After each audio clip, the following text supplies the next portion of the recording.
নমস্কার বন্ধুরা, কেমন আছেন সবাই? আমি মধুমিতা রান্নাঘরে আপনাদের আবার স্বাগত। আজ আমি আপনাদের বানিয়ে দেখাবো ইলিশ ভাপা। তার জন্য প্রথমে ইলিশ মাছগুলো ভালো করে ধুয়ে লবণ আর হলুদ মাখিয়ে নিয়েছি। এবার একটা প্লেটে সমস্ত ইলিশ মাছগুলো নিয়ে নেব। এবার তাতে সর্ষে বাটা দিয়ে দেব। এখানে আমি সাদা সর্ষে আর কালো সর্ষে আর কাঁচা লঙ্কা একসঙ্গে বেটে নিয়েছি।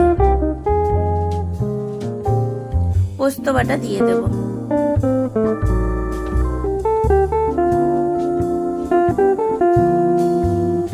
এবার ভালো করে মাছে মাখিয়ে নেব।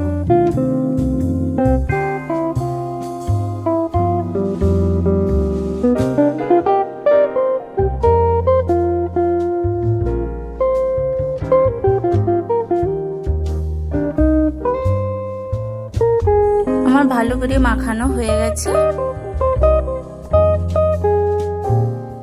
এবার একটা স্টিলের বাটি নিয়ে নেব, তাতে মাছগুলো সাজিয়ে নেব।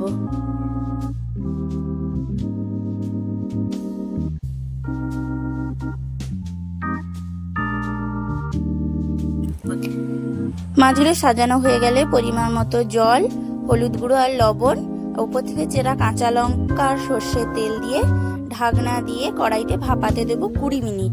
20 মিনিট পর ভাপানো হয়ে গেলে ঢাকনা খুলে 2 থেকে 5 মিনিট ফুটিয়ে নিলেই রেডি হয়ে যাবে ইলিশ ভাপা। গরম ভাতে এই ইলিশ ভাপা থাকলে আর কিছুই লাগবে না। আমার এই রান্নাটা কেমন লাগলো অবশ্যই কমেন্টে জানাবেন। আর এই রকম আরও ভিডিও পেতে আমার চ্যানেলটা অবশ্যই সাবস্ক্রাইব করে দেবেন।